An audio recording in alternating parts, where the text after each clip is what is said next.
But you know what time it is. Episode 9. Start sketch from the top. We're back with another episode of AnimeIntake. You know what time it is. Saturday, Solo Leveling, Season 2, Episode 9. Yeah, and I think at this point you guys should be hyped anytime y'all see our faces. You know what time it is. You know we like to give it up on the Solo Leveling vibes. The boy Sun Jin-woo and the world around him. I'm not giving nothing up. So you know how we starting off. Rating for today's episode. Same time. 3, 2, 1, 7. Quite frankly, I don't believe you. How do you give this episode, being the character that you are and that you developed throughout all these episodes from AnimeIntake, to now say that this episode is a 7, the same rating that you gave episode 6? I'm offended. Don't be. I watch anime.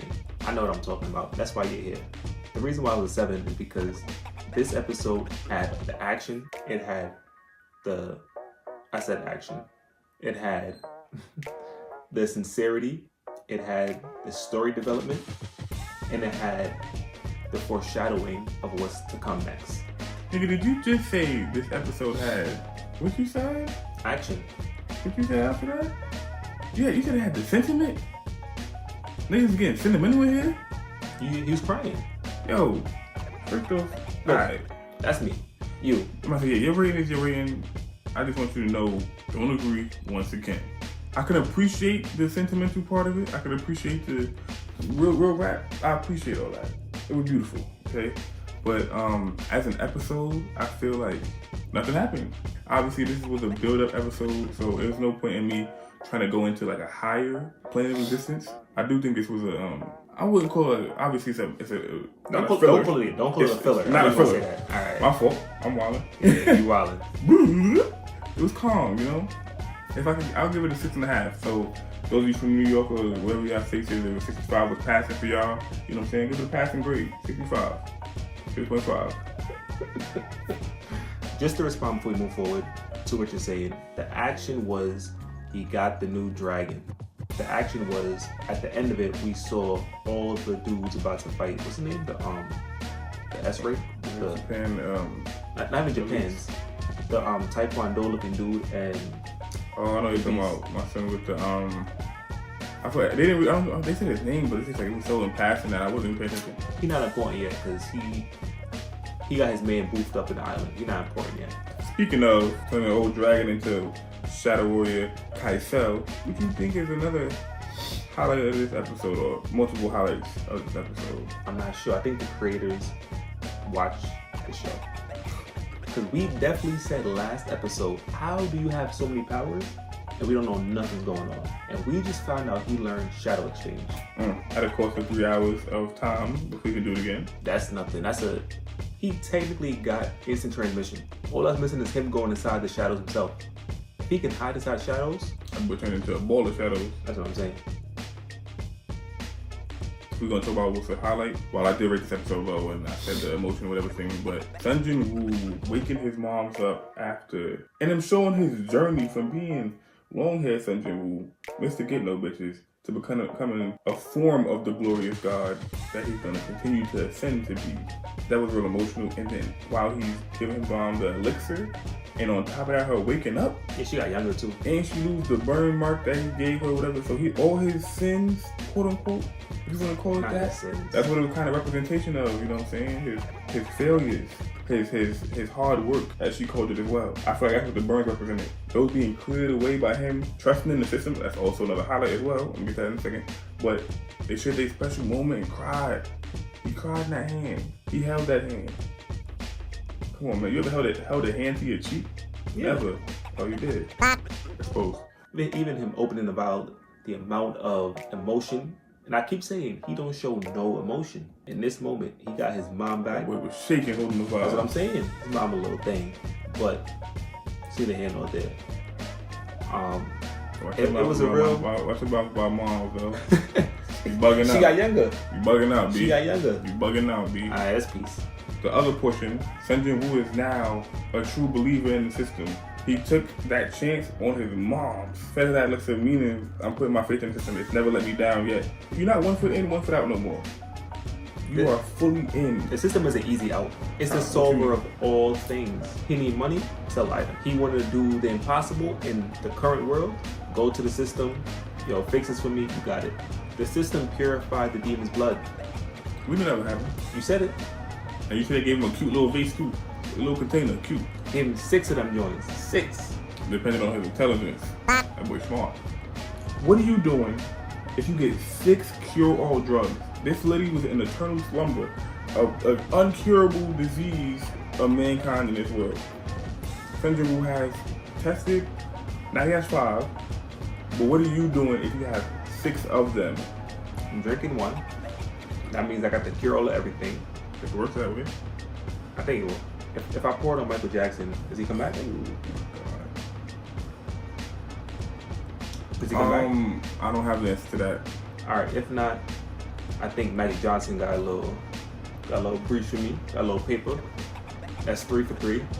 I auctioned 1 off. I'm hiding the 2. Who else won it? Yo, I ain't gonna lie, that was wild. I didn't think he was going there. This nigga's like borderline a villain. You be teetering the line of villain. But my personality type is Rengoku, so and Tanjiro. But remember, Rengoku, he was sitting there. Yes! Everything was like, my boy was a little, you know what I'm saying? But Tanjiro off until it was time for them hands to come out. But Tanjiro, my guy, that's a whole separate section. Moving on to hot takes. You know we do it the best. Big Willie style.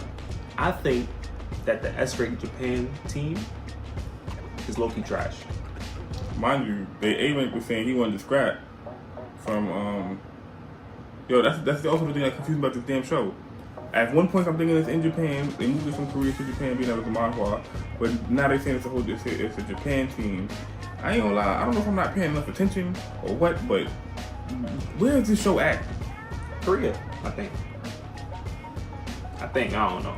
Yo, when do y'all in the comments let us know, tell us how wrong we are and how stupid we are. Shout out to you, by the way, when you do it.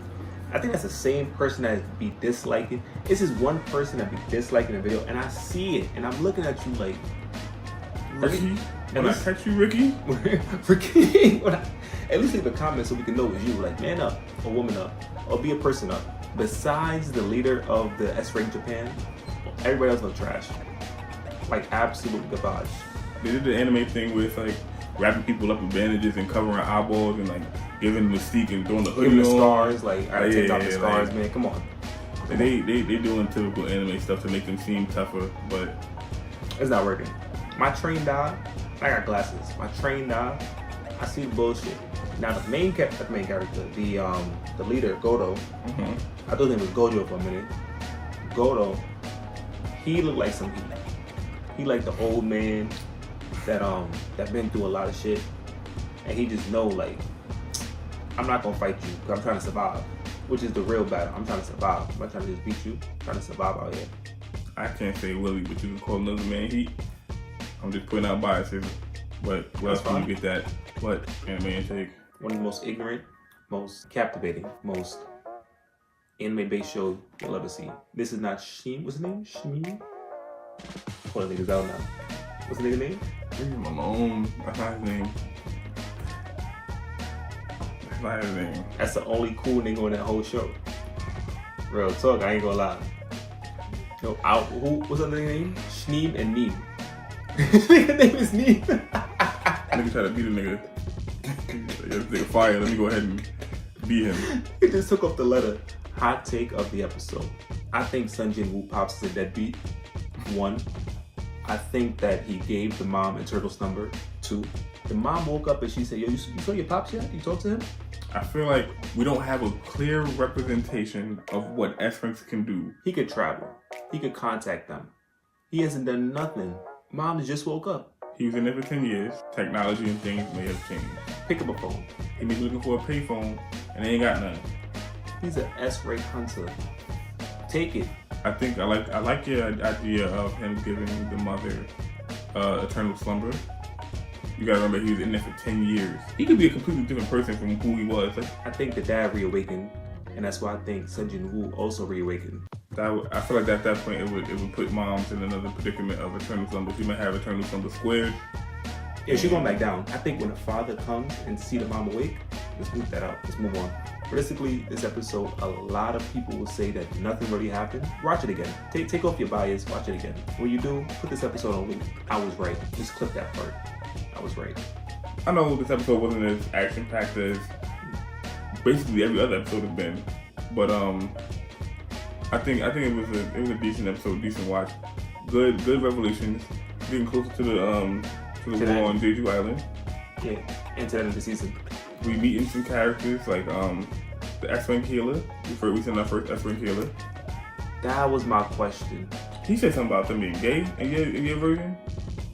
No, nothing wrong with it though. In the version I watched, he said something about this is my life and death partner. He said that, and I was confused too. He said that, and I thought the same thing for a split second. But I was like, huh? I don't know. But let's need to handle that. I'm thinking if I'm an S-rank healer, one of the few in the world, I'm monopolizing. I think in all cases, I'm trying to get the best out of the situation, help other people. I want to help people. While helping yourself. I have to. I gotta eat. If I'm an S-rank healer, I'm going to all the hospitals and working in. So you're gonna become Dr. House? Yeah, bro. I got magic. I'm a healer. I'm going to Kings County. What's the other hospital? Brookdale. I'm going to SUNY. I'm going to everywhere, bro. I'm going to the colleges. I'm like, oh, you scraped your knee? Hold that. Oh, you got a heart defect? Hold that.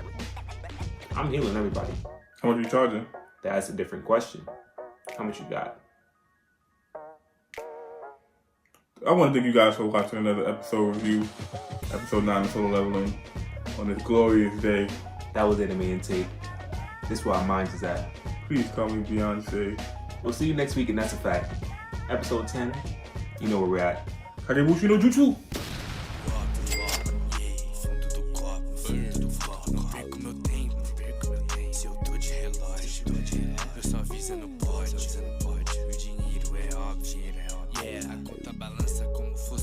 Movimentação de segunda a segunda, maconha que eu fumo vem de Criciúma. Se eu pego um sprat com gosto de uva, Love you even more.